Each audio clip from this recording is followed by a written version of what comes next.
تو پھر شیطان یہ کہتے ہوئے بھاگ گیا کہ جو میں دیکھ سکتا ہوں وہ تم نہیں دیکھ سکتے، اور عین میدان جنگ میں اپنے ساتھیوں کو لے کر جو ہے وہ ہاتھ چھڑا کر بھاگ گیا۔ یہ اس کا بھاگ جانا یعنی اللہ نے تدبیر الٹی ڈال دی۔ آیا تو وہ اس لیے تھا تاکہ کافروں کی مدد کرتا اور مسلمانوں کے اوپر غلبہ پاتا، لیکن اس کے اس بھاگ جانے نے کافروں کے حوصلوں کو اور پست کر دیا کہ عین میدان جنگ کے اندر کوئی شخص بھاگ جائے۔ اسی لیے آپ یاد رکھیے کہ نبی صلی اللہ علیہ وآلہ وسلم نے یہ بات ارشاد فرمائی، 3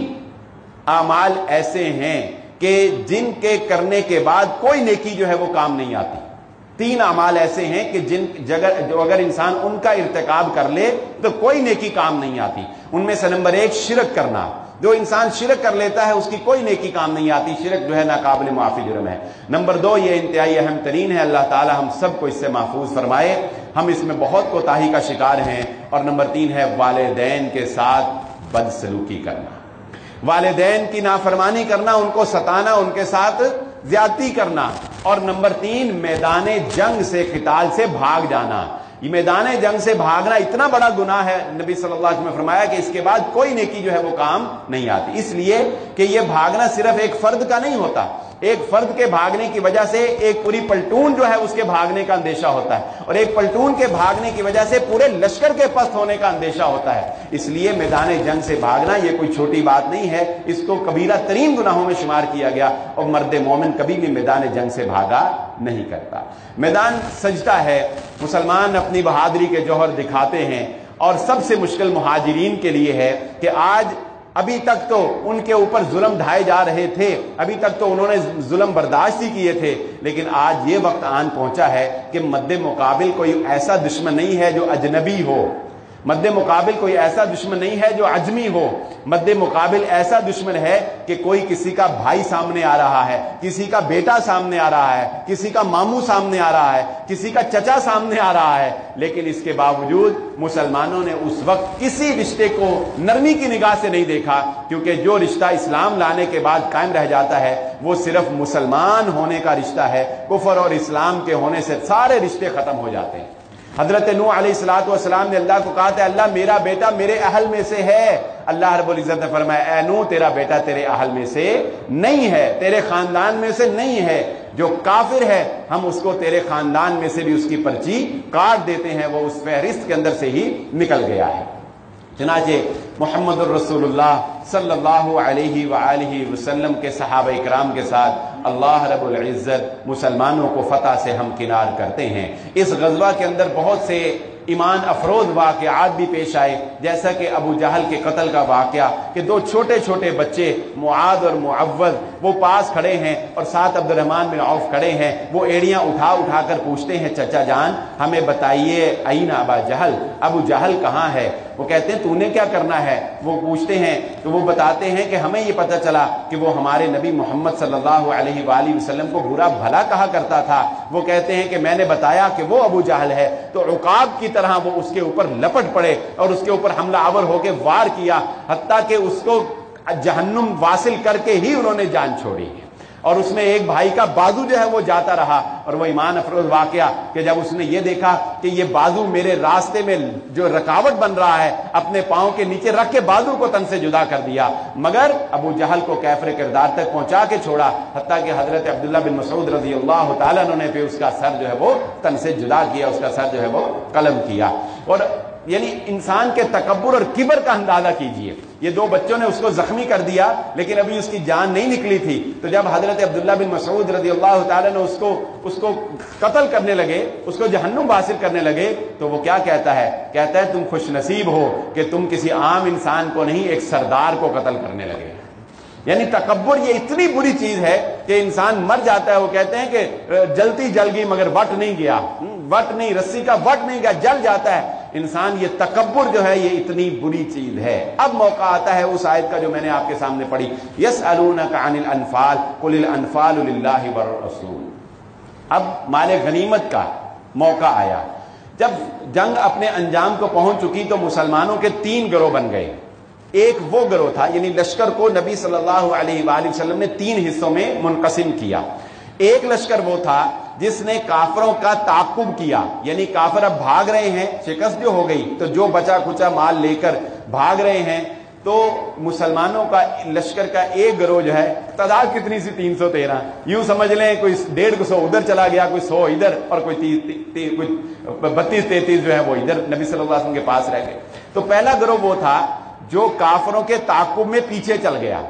دوسرا گروہ وہ تھا جو نبی صلی اللہ علیہ وآلہ وسلم کی حفاظت پر مامور تھا، اس نے آپ صلی اللہ علیہ وآلہ وسلم کا حصار نہیں چھوڑا، اور تیسرا گروہ وہ تھا کہ جس نے مال غنیمت اکٹھا کرنا شروع کر دیا۔ اب اس سے پہلے جاہلیت کے اندر جب جنگیں ہوتی تھیں تو جنگوں کا عمومی دستور یہ تھا کہ جو انسان جس کو مارتا تھا اس کے پاس سے جو کچھ بھی ملتا تھا وہ اس کا ہو جاتا تھا، یا جس نے جو بھی لوٹ لیا وہ اس کا ہو جاتا تھا۔ بس اوقات تاریخ میں ایسی جنگیں بھی ملتی ہیں کہ جنگ فتح ہو گئی، ایک قبیلے والے نے دوسرے قبیلے والے کو شکست دے دی، لیکن بعد میں اس قبیلے والوں کا مال غنیمت پر آپس میں ایسا جھگڑا ہوا کہ ایک دوسرے کو آپس میں مار مار کر اس سے زیادہ شکست کے دوچار ہو گئے۔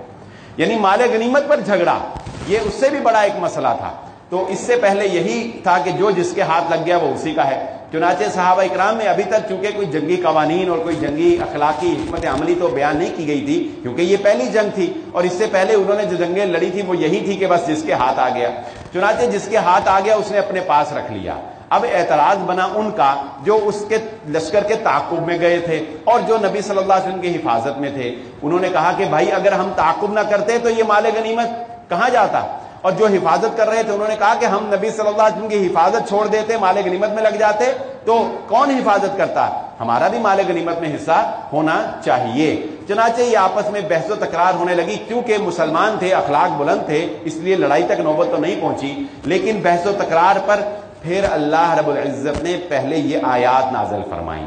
یسألونک عن الانفال، وہ آپ سے انفال کے بارے میں پوچھتے ہیں۔ یہاں پر ایک بہت ہی پیارا نقطہ ہے، اللہ کی قسم، انفال نفل کی جمع ہے۔ انفال کس کی جمع ہے؟ نفل کی۔ نفل کسے کہتے ہیں ہم؟ اگر یہ تابع دار کی طرف سے کیا جائے، ملازم کی طرف سے، خادم کی طرف سے کیا جائے تو یہ وہ اضافی خدمت ہوتی ہے جو معاوضے سے زیادہ آقا کے لیے بجا لائی جائے، اور اگر یہ آقا کی جانب سے ہو نفل تو یہ معاوضے سے زیادہ جو دیا جاتا ہے اسے نفل کہا جاتا ہے۔ یہی ہے نا نفل۔ نفل کا معنی اپنی خوشی سے جو اضافی ہو، یہ معاوضہ نہیں ہوتا، یہ مقصد نہیں ہوتا، یہ منزل نہیں ہوتی۔ نفل عبادت جو ہم کرتے ہیں، نفلی عبادت، وہ کیا ہے؟ وہ ہماری خوشی ہے، کرو نہ کرو، کرو گے تو اللہ خوش ہوگا، نہ کرو گے تو کوئی مسئلہ نہیں۔ اللہ رب العزت نے مال غنیمت کو نفل قرار دیا ہے۔ کیوں؟ تمہارے جنگ کا مقصد مال غنیمت نہیں ہے، تمہارے جنگ کا مقصد کفر کو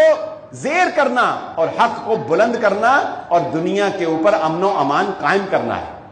کفر کا راستہ اس لیے بند کرنا کہ کفر بد امنی اور ناانصافی کو فروغ دیتا ہے۔ وہ انشاءاللہ کبھی موقع ملا غزوہ تبوک پہ ہم گفتگو کریں گے تو انشاءاللہ اس پر بھی سیر حاصل بات آپ کے سامنے رکھوں گا۔ فی الحال اتنا سمجھ لیجئے کہ اللہ رب العزت نے یہ مسلمانوں کو بتا دیا کہ جنگ لالچ کی وجہ سے نہیں لڑی جاتی، یہ مال غنیمت تم میں سے کسی کا بھی نہیں ہے، سارا ہی اللہ کا ہے۔ پہلے یہ کہا یہ کس کا ہے؟ اللہ کا اور اس کے رسول کا ہے۔ چنانچہ نبی صلی اللہ علیہ وآلہ وسلم نے جب یہ آیات پڑھ کر سنائی تو صحابہ کرام کے ایسے ایسے واقعات ہیں، وہ کہتے ہیں کہ میرے پاس ایک تلوار تھی، بڑی خوبصورت تھی، میں نے لپیٹ کے رکھی ہوئی تھی کہ چل اے تے اپنی یہ دبا لو، لیکن جب یہ آیات نازل ہوئی لا کر نبی صلی اللہ علیہ وسلم کے سامنے پیش کرتے، کسی نے کچھ دبایا، کسی نے کچھ دبایا ہے، کسی نے، یہ کمال کے ایمان تھے اللہ کی قسم صحابہ کرام، یعنی کہ کوئی چیز انہوں نے چھپائی نہیں پھر جب اللہ کا حکم نازل ہو گیا۔ وغیرہ انسان کہتا ہے نا یہ چھوٹا جا ہیرا کیڑا کسی نے نظر آندہ ہے، چلو رکھ لو سائڈ تے، نہیں، چھپایا نہیں، پھر کچھ سارا کچھ لا کر جو ہے وہ نبی صلی اللہ علیہ وآلہ وسلم کے سامنے ڈھیر کر دیا۔ اس کے بعد پہلے اس پہ بھی کمال دیکھیں، اس پہ بھی اللہ رب العزت کا صحابہ کرام کی آزمائش دیکھیں کہ اللہ نے پہلے ہی نہیں بتا دیا کہ مال غنیمت کیسے تقسیم کرنا ہے، پہلے کہا سارا نفل ہے بھائی، اللہ کا ہے، اللہ جیسے چاہے خرچ کرے، تمہارا ہے ہی کچھ نہیں، تم نے جنگ لڑی نہیں اس کے لیے، تمہیں کیا، اللہ کو دے دو، سارا لا کر اللہ کے سامنے رکھ دیا۔ پھر اللہ نے بتایا کہ نہیں، اللہ کا نہیں ہے سارا، وَاعْلَمُوا أَنَّمَا غَنِمْتُم مِّن شَيْءٍ فَأَنَّ لِلَّهِ خُمُسَهُ وَلِلرَّسُولِ وَلِذِي الْقُرْبَىٰ وَالْيَتَامَىٰ وَالْمَسَاكِينِ وَابْنِ السَّبِيلِ، یہ 10واں پارہ جہاں سے شروع ہوتا ہے سورہ انفال کی آیت نمبر 41۔ اس آیت میں پہلے نفلی رکھا، پھر بتایا بعد میں جب سارا اکٹھا کٹھا کر لیا نا، پھر بتایا وَاعْلَمُوا أَنَّمَا غَنِمْتُم مِّن شَيْءٍ، جان لو مال غنیمت جو ہے اس کے 5 حصے کیے جائیں گے، ایک حصہ جو ہے وہ اللہ اور اس کے رسول کا اور ان کے قریبی رشتہ داروں کا اور یتیموں کا اور مسکینوں کا، اور باقی جو 4 حصے ہوں گے وہ ریاست جو ہے وہ فوجیوں کے اندر تقسیم کر دے گی۔ یہ ہے مال غنیمت کی تقسیم۔ رسول اللہ صلی اللہ علیہ وآلہ وسلم کی زندگی تک تو آپ نبی صلی اللہ علیہ وآلہ وسلم خود بھی لیتے رہے، اور اس مال غنیمت سے اہل بیت، یہاں پر اہل بیت کی فضیلت کا بھی اندازہ لگا لیجئے، اہل بیت کی فضیلت کا اور مقام و مرتبے کا اندازہ لگا لیجئے کہ اس کے بعد نبی صلی اللہ علیہ وسلم اہل بیت کو دیتے رہے، اور وہ لوگ جن کے دلوں کے اندر یہ خلش ہے کہ شاید کہ خلفائے راشدین اہل بیت کے معاملے میں دل کے اندر کوئی خلش رکھتے تھے، وہ یہ بات سمجھ لیجئے کہ نبی صلی اللہ علیہ وآلہ وسلم کی دنیا سے چلے جانے کے بعد ولی ذی القربیٰ کے تحت خلفائے راشدین نے مال غنیمت کا 5واں حصہ اہل بیت کے اندر تقسیم کرتے رہے، اہل بیت کو 5واں حصہ جو ہے وہ دیتے رہے۔ اسی لیے بات سے بات جو ہے وہ سمجھ آ جاتی ہے، اسی لیے اہل بیت کے لیے زکوٰۃ لینا جائز نہیں ہے، اہل بیت کے لیے زکوٰۃ لینا جائز نہیں ہے۔ کیوں؟ جو سید آج کل کہتے ہیں نا اپنے آپ کو سید ہیں، اہل بیت ہیں، ان کے لیے زکوٰۃ لینا، صدقہ کھانا جائز نہیں۔ کیوں؟ اس لیے کہ نبی صلی اللہ علیہ وآلہ وسلم نے منع فرمایا، اہل بیت پر صدقہ بھی حرام، زکوٰۃ بھی حرام۔ ہاں اگر کوئی غریب ہے، مسکین ہے اہل بیت میں سے، تو ریاست اس کو مال بیت المال سے کفالت کرے گی، جیسا کہ صحابہ نے ریاست مدینہ نے کر کے دکھایا، خلفائے راشدین نے کر کے دکھایا۔ لیکن یہ بات بھی بہرحال ذہن نشین رہے کہ اگر وہ غریب ہے بیچارے اور ریاست کوئی اقدامات نہیں کر رہی تو اب بھوکے تو نہیں مر جانا نا، مرتے کیا نہ کرتے، تو پھر وہ زکوٰۃ لے سکتے ہیں، صدقات لے سکتے ہیں، اور موجودہ جو حالات ہیں اہل بیت کو زکوٰۃ دی جا سکتی ہے، اہل بیت کو زکوٰۃ لے سکتے ہیں۔ آخری بات جس کی جانب صرف اختصار کے ساتھ میں گفتگو کرنا چاہوں گا، مال غنیمت کا ایک اہم حصہ ہوتا ہے کہ آپ کے پاس کچھ غلام آتے ہیں اور آپ کے پاس کچھ لونڈیاں آتی ہیں۔ یاد رکھیے یہ بات، جس طرح ایک مرد کے لیے اپنی بیوی کے ساتھ تعلقات قائم کرنا بالکل حلال ہے، اسی طرح اپنی لونڈی کے ساتھ تعلقات قائم کرنا بالکل حلال ہے، بالکل حلال ہے۔ لونڈی سے جو اولاد ہوتی ہے وہ اولاد بالکل حلال، نہ صرف حلال بلکہ اس اولاد کے وہی حقوق ہوتے ہیں جو منکوحہ عورت سے پیدا ہونے والی اولاد کے ہوتے ہیں۔ اس میں آگے بہت سی تفصیلات ہیں، بلکہ آپ کے خلافت عباسیہ کے جتنے خلیفہ آئے ہیں سارے ام الولد تھے، یہ کوئی اچنبے کی بات نہیں ہے۔ عام طور پہ مسلمان یا نوجوان اس پر حیران ہو جاتے ہیں کہ یہ تو بڑی موجیں جی، اور بعض لوگ جو ہے اس کا مذاق بھی بناتے ہیں کہ جی جنگ ہوگی تو ایسے کریں گے ویسے کریں گے۔ نہیں، یہ کیا ہے؟ یہ ایک سسٹم ہے، اور اسلام نے اس کو کیوں باقی رکھا یہ بھی بیان کرتا ہوں۔ اسلام نے غلامی اور لونڈی کے سسٹم کو بامر مجبوری باقی رکھا، لیکن ایسے اقدامات کیے کہ یہ خود بخود ختم ہو جائیں۔ وہ کیوں مجبوری کے تحت باقی رکھا؟ اس لیے کہ جب تک کوئی عالمی قانون نہ بن جائے غلاموں کے لیے یا ان کی آزادی کے لیے، تب تک صرف اسلام ان کو آزاد نہیں کر سکتا تھا۔ مثال کے طور پہ جنگ ہوتی ہے مسلمانوں کی رومیوں کے ساتھ، مسلمانوں کے قیدی رومیوں کے پاس چلے جاتے ہیں، ان کے قیدی ادھر آ جاتے ہیں۔ اب مسلمان اگر یہ کہیں کہ نہیں نہیں ہم نے تو غلام نہیں رکھنے، ہم نے تو قیدی نہیں رکھنے، سارے آزاد کر دو، تو بتائیں وہ ہمارے قیدیوں کے ساتھ کیا سلوک کریں گے؟ کوئی روب رہ جائے گا ہمارا؟ کوئی روب نہیں رہے گا۔ یہ پچھلے دنوں جب ابھی بھی جاری ہے، اللہ تعالیٰ انڈیا کے مسلمانوں کے اوپر رحم فرمائے، یہ انڈین مسلمانوں کے اوپر جب پچھلے دنوں کرونا وائرس آنے سے پہلے جب انہوں نے دلی کے اندر شدید جو ہے وہ ان کے اوپر ظلم و ستم ڈھائے، تو ایک ہفتے کے بعد اچانک آپ کو یاد ہوگا کہ مودی نے ایک بیان دے دیا جس میں اقلیتوں کے حقوق کی اس نے بات کی، اچانک بیان دیا، اور حیران تھے لوگ کہ مودی کے اس اچانک بیان کی وجہ کیا ہے۔ دراصل اس کی وجہ کیا تھی کہ قطر کے کچھ نوجوانوں نے سوشل میڈیا کے اوپر ہندوؤں کے خلاف تحریک شروع کر دی تھی، اور ہندوؤں کے نے جو مسلمانوں کے خلاف پوسٹر لگائی تھی ان کو انہوں نے ہائی لائٹ کر کر کے ان کے اداروں کے مالکان کو سینڈ کرنا شروع کر دیا، حتیٰ کہ عرب میں ایک تحریک اٹھنے لگی تھی کہ جس سے ہندو جو عربوں کے ہاں ملازم تھے ان کو نکال دیا جائے، لیکن مودی نے بر وقت جو ہے اس کا اقدام کیا اور فوراً جو ہے کایا پلٹی اور پلڑا پلٹا، اور اس نے جو ہے کہا نہیں ہم اقلیتوں کا حقوق کریں گے، اگرچہ وہاں پہ اب ظلم ابھی بھی ہو رہا ہے، لیکن وہ آواز کورونا وائرس آ گیا اور وہ وہیں دب گئی۔ یہ میں نے بتانا مقصود کیا ہے کہ غلام رکھنے کا مقصد کیا تھا کہ اگر ہمارے غلاموں کو، ہمارے قیدیوں کو، ہمارے فوجیوں کو نقصان پہنچاؤ گے تو ان کو اس بات کا خدشہ ہوگا تمہارے بھی ہمارے پاس پھنسے ہوئے ہیں، تمہارے بھی، اس لیے اسلام اکیلا ان کو ختم نہیں کر سکتا تھا، لیکن اسلام نے ایسے اقدامات کیے کہ جن سے یہ ختم ہو جائے۔ مثال کے طور پہ اسلام نے کفارے میں ان کو رکھا کہ قسم کا کفارہ غلام آزاد کر دو، روزہ توڑ لیا غلام آزاد کر دو، فلاں گناہ کر لیا غلام آزاد کر دو، اور غلاموں کے حقوق اللہ کے نبی صلی اللہ علیہ وسلم نے اتنی سختی سے بیان فرمائے کہ صحابہ کرام کہتے ہیں کہ ہمیں ڈر آتا تھا کہ کہیں ہم ان کے حقوق نہ پورے کر سکیں۔ بہت سے صحابہ کرام غلاموں کو اس لیے آزاد کر دیتے تھے کہ کل قیامت کے روز ان کا جواب کیسے دیں گے۔ اب آئیے اصل بات کی طرف، غلام ایسے ہی نہیں ہے جیسا کہ ابھی ہمیں مال غنیمت میں پڑھا، ایسے نہیں ہے کہ جنگ لڑی اور جو ہتھے چڑھا چل اپنے گھر لے جاؤ، نہیں، غلام مال غنیمت میں ریاست کے پاس آتے ہیں، ریاست دیکھتی ہے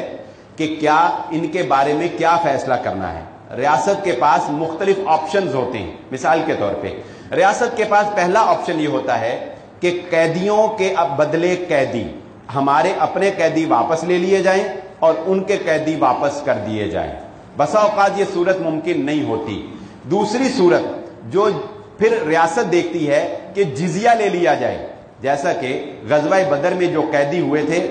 انہیں رسول اللہ صلی اللہ علیہ وآلہ وسلم نے جزیہ لے کر آزاد کر دیا تھا۔